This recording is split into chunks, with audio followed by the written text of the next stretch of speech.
So let's say a quick prayer, if that's okay. I know you've been praying, but let's just, Father, Son, Holy Spirit. Father in heaven, we praise and glorify your name. Thank you so much. Thank you so much for bringing us here tonight. We ask that you please open our minds to hear your truth. Open our hearts to really believe it, that we can love you back. Amen. Father, Son, Holy Spirit. Okay, so my name is Father Mike Schmitz. As Steve said, I'm actually from Minnesota. So I'm so excited. I'm so excited to be here in the Chester. We're going to catch it on. It's going to be big. It's going to be huge. But I myself am from a relatively small town. I'm from the town of Brainerd, Minnesota.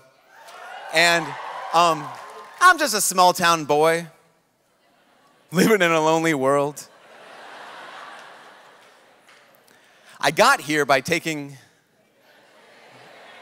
going to the Chester. That's how I got here. So I'm one of 6 kids, and I'm right in the middle. And so, how do you get right in the middle of 6 kids? Because there's 2 middles, obviously. But it goes girl, girl, boy, boy, girl, boy. So I'm the second, I'm the middle 2, but I'm the middle boy. I'm the middle, which means that I have to fight for attention all the time. Or it means I did. And actually, when I was a little kid, that was kind of the story, is that I have older siblings who are incredible, and I have younger siblings who are even better than them. And it's just ridiculous, and I'm right in the middle. And I was overlooked so often. In fact, when I was a little kid, my mom made all of us join the swim team in Brainerd. And so, because it's really incredible, I thought it was really funny. My mom, she's afraid of the water. She knows how to swim, but she's afraid of the water. And so she said, I don't want any of my kids to ever be afraid of the water, so they won't just know how to swim. They're going to be on the team. And so all of us were on the team. And Beth was great, and Amy was super good, and my brother Mark was amazing, and then I was not good at all. And then my little sister was setting all these records, and my little brother setting all these records. And so here I am in the middle of this whole thing, and I'm just like, I was getting lapped by kids younger than me. And it was so embarrassing, and it was just the worst. So at one point, we went down to the YMCA state swim meet, and I'm maybe 9 years old at this time, maybe 10. YMCA state swim meet.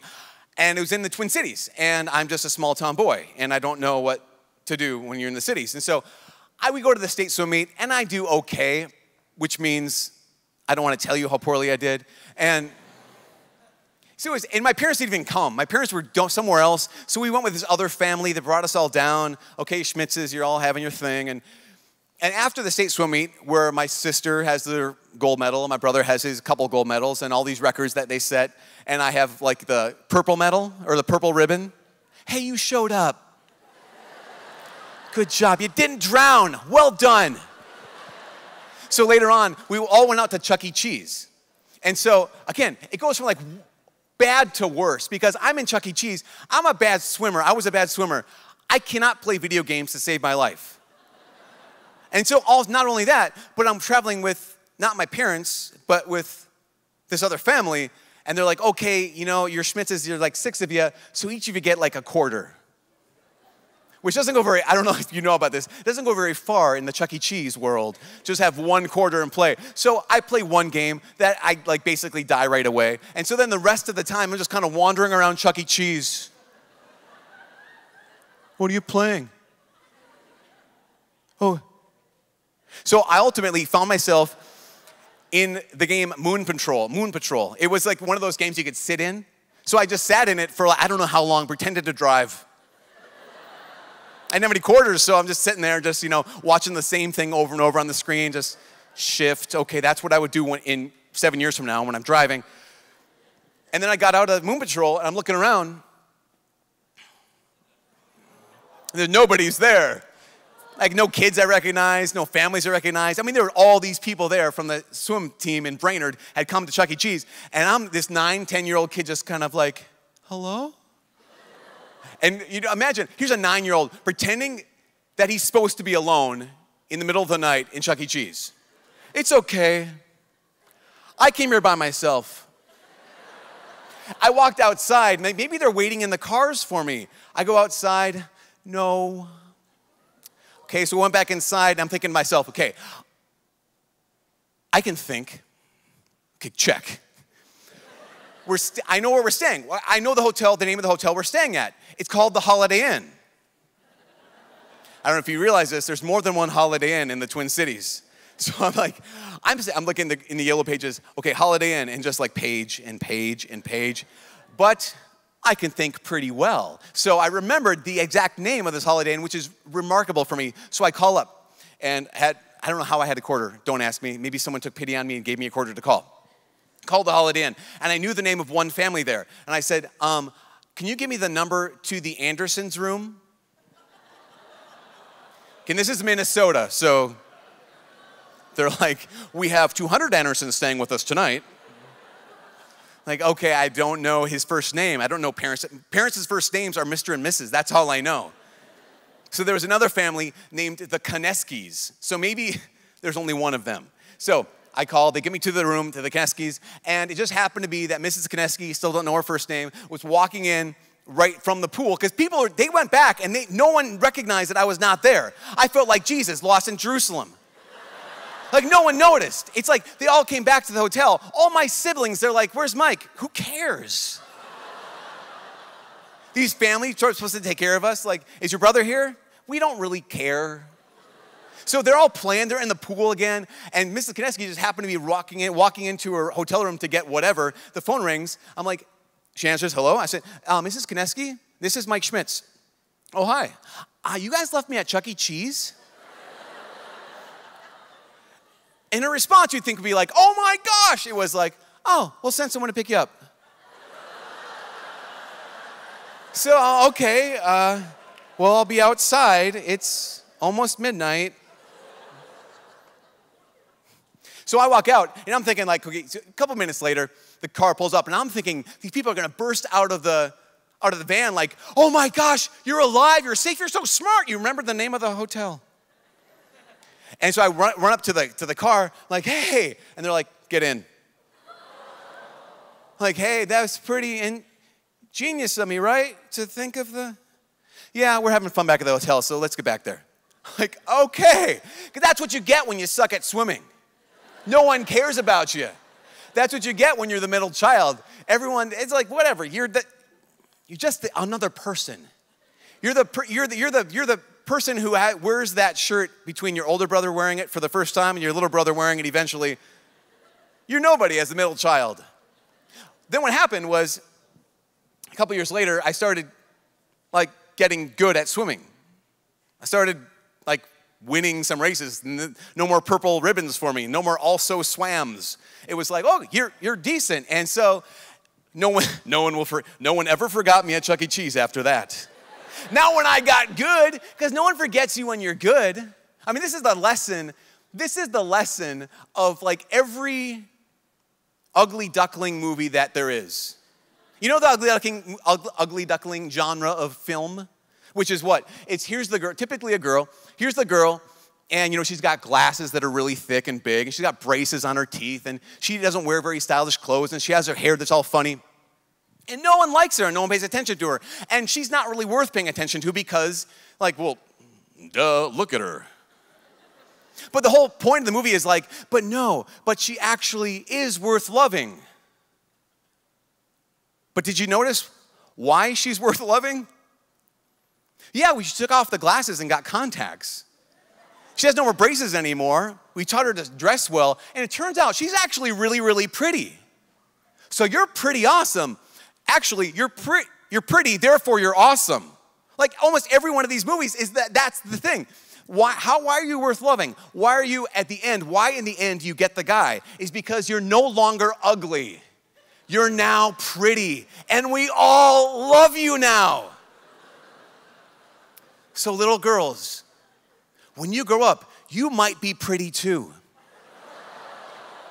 Like that's the lesson. It's like if you have something to offer, if you get good at something, then you're worth loving. You know those movies like Little Giants, the movies of the ragtag group of kids who put together a football team, or Mighty Ducks, where the ragtag group of little kids who put together a hockey team, or Bad News Bears, this ragtag group of little kids put together a baseball team. A lot of ragtag groups of kids running around. We call them gangs now, but back then, they used to be like sporting teams, make movies about them.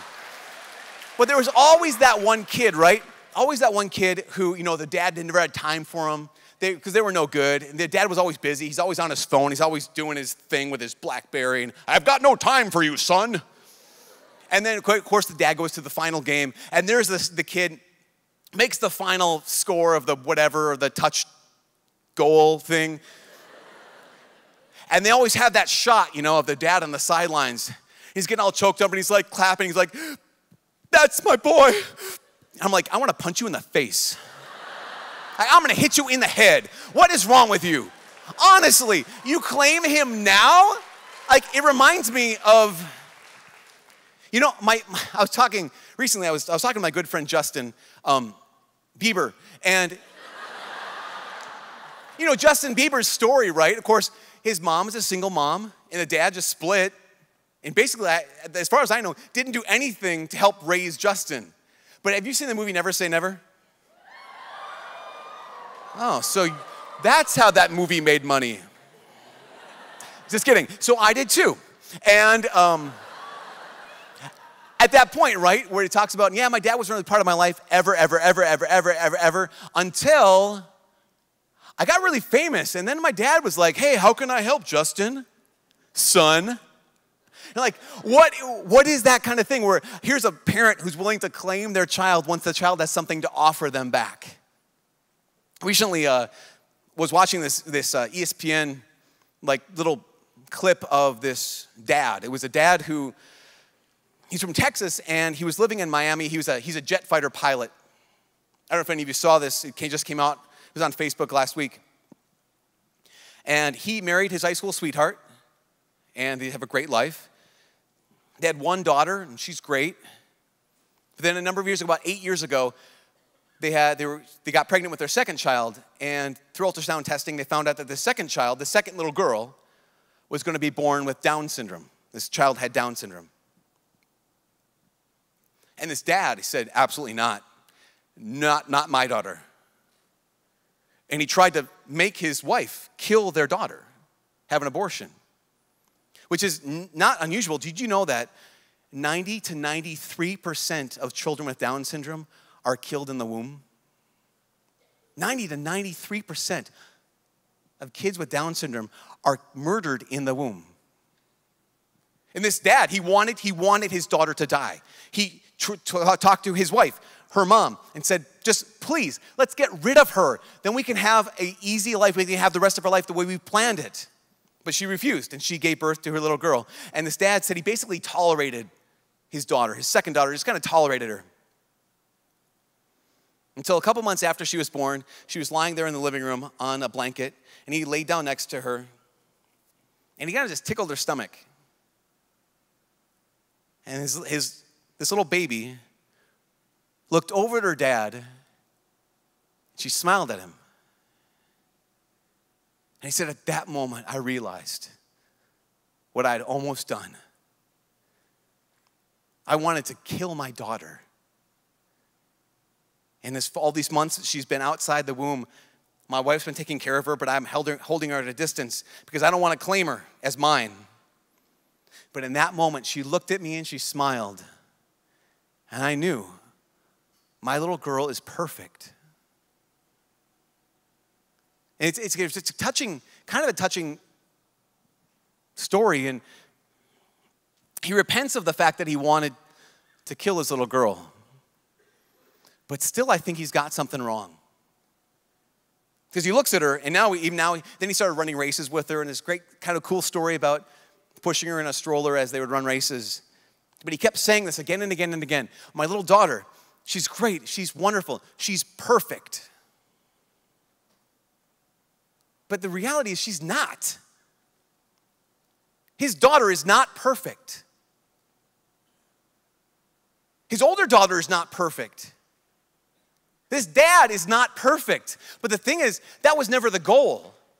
That was never the ideal. That was never what was required. What was required is not that someone be perfect. What's required is that someone is worth loving, even if they have nothing to offer. And this is the true reality, is that you're worth loving even though you have nothing to offer. You don't have to actually be perfect in order to be worth loving.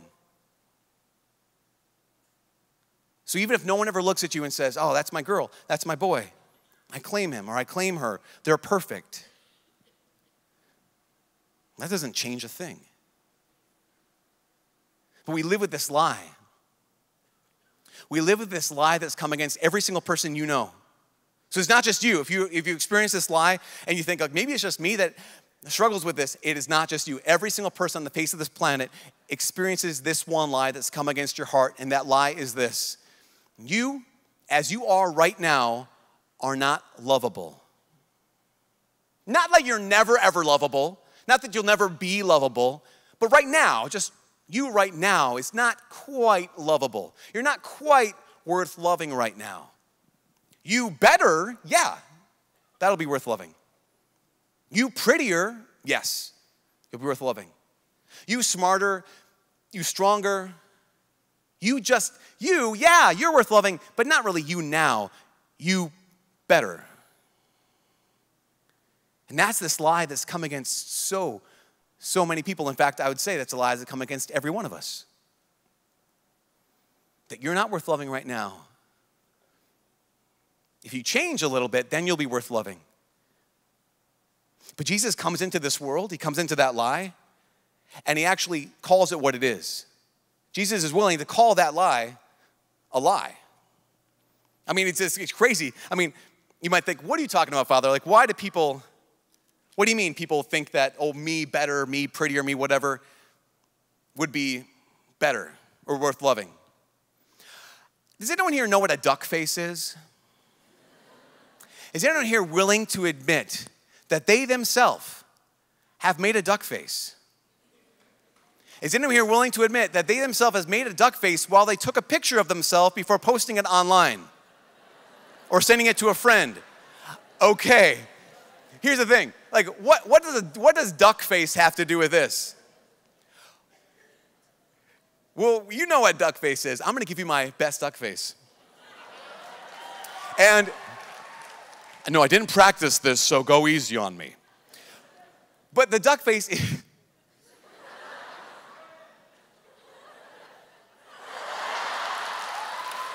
So, it's that thing, right? And what are you doing when you make a duck face? You did not just take a picture of that. What are you doing when you make a duck face? What you're doing is, okay, I'm making my lips a little fuller. I'm not trying to look like a duck. I'm trying to make my cheeks come in a little bit, aren't I? Why? Because that's me prettier. I was talking to a friend of mine who, he just got married about a year and a half ago, and one of his groomsmen is an actor out in Hollywood. And he said, my wife is so mad. In all of our wedding pictures, there's my buddy, the actor from Hollywood, and he's making his like blue steel face. He's making his I'm an actor face, which is like, everyone else is like, hey, we're lined up for a wedding. And this guy's like,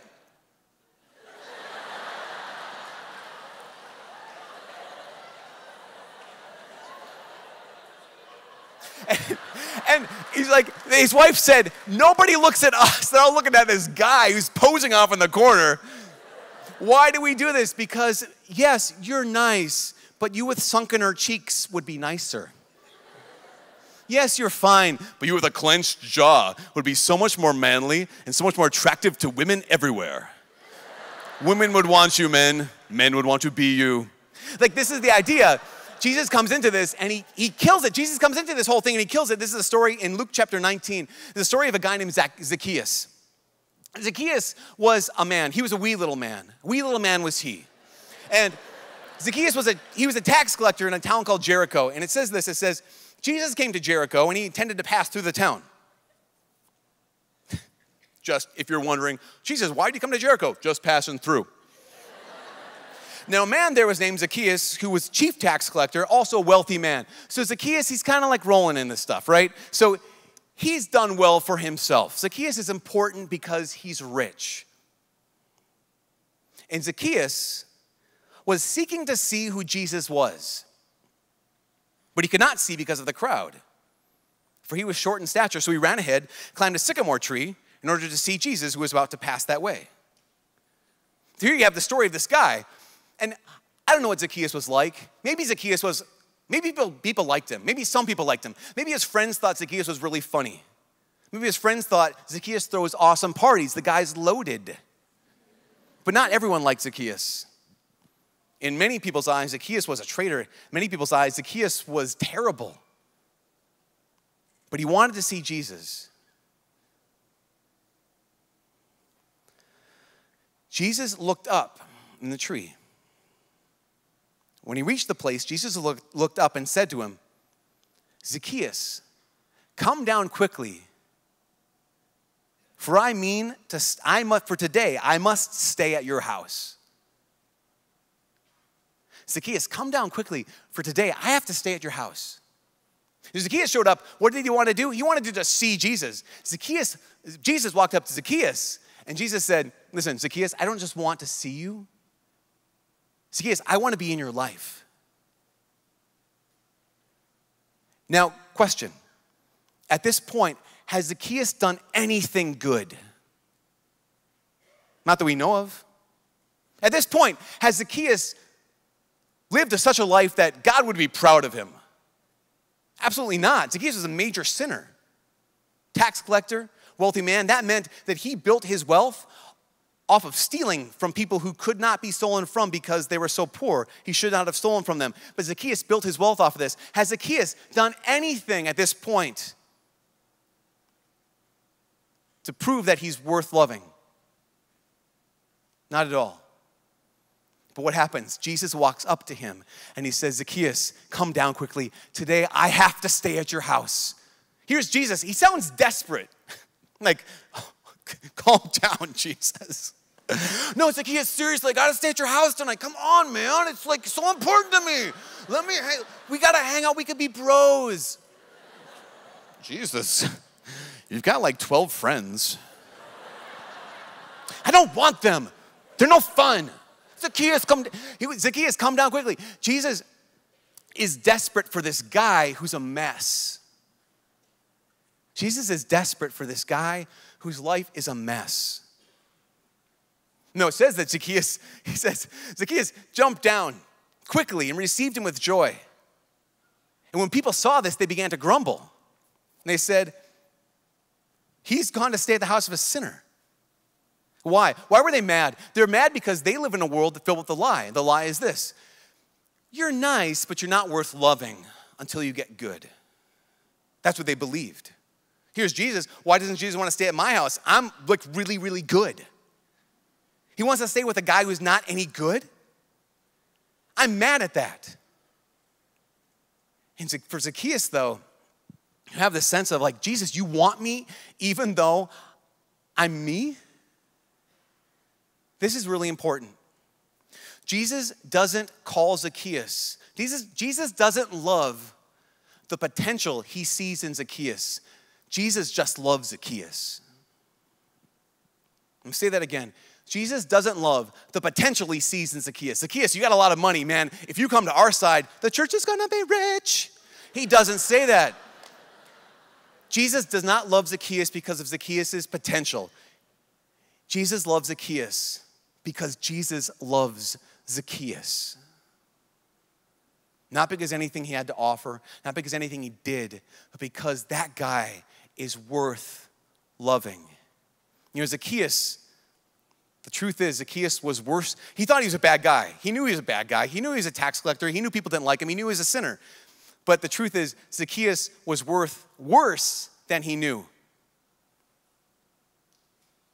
But it's also true that Zacchaeus was worth more than he could imagine. I don't know if any of you saw the movie Les Miserables. So good. When I was in high school, when I was in college, I read the book, which is really, really big, so you should be impressed. It's really thick.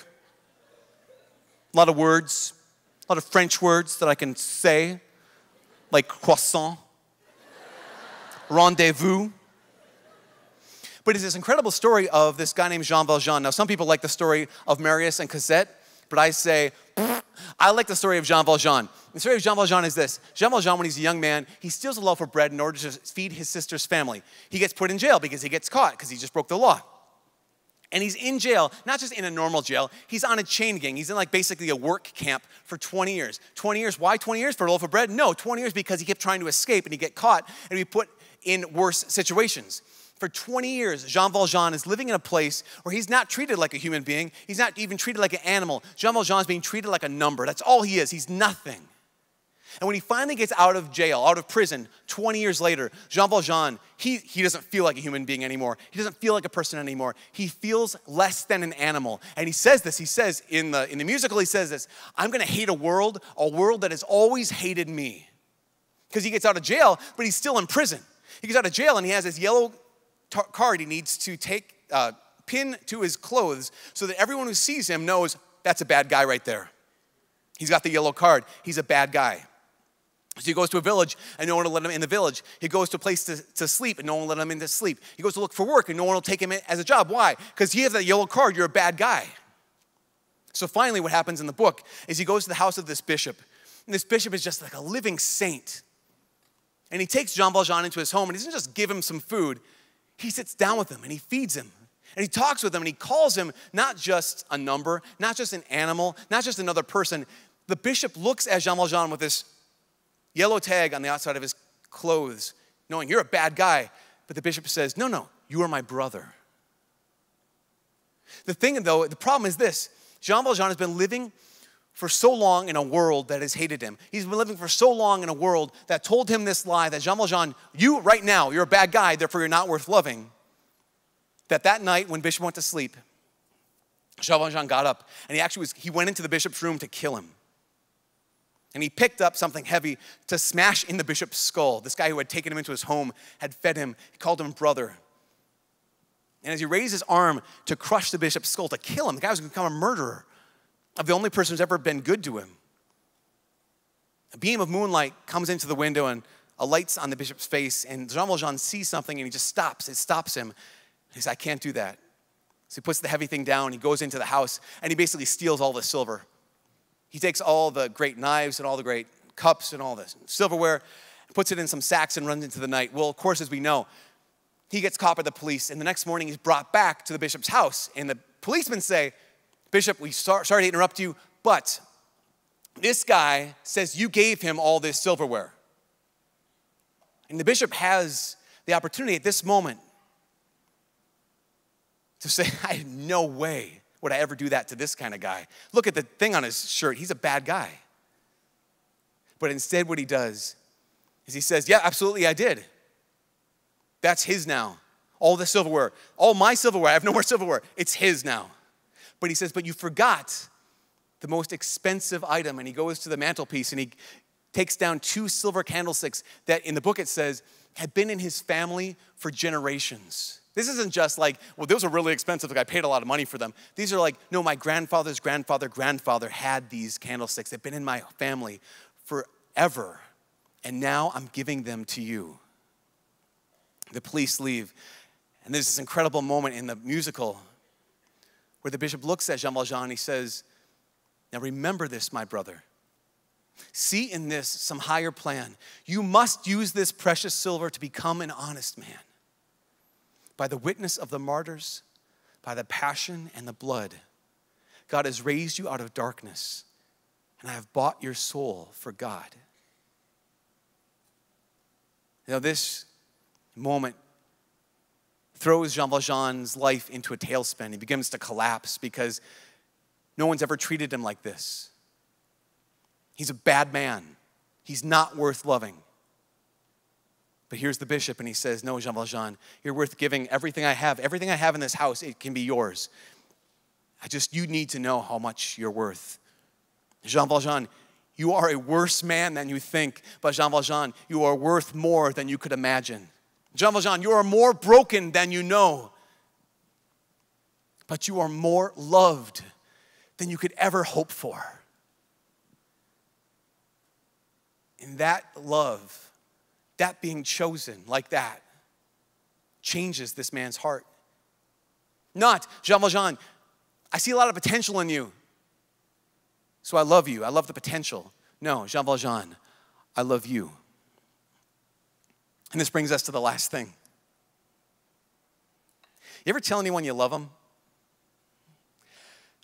You ever told anyone you love them before they told you that they loved you? It's kind of a risk.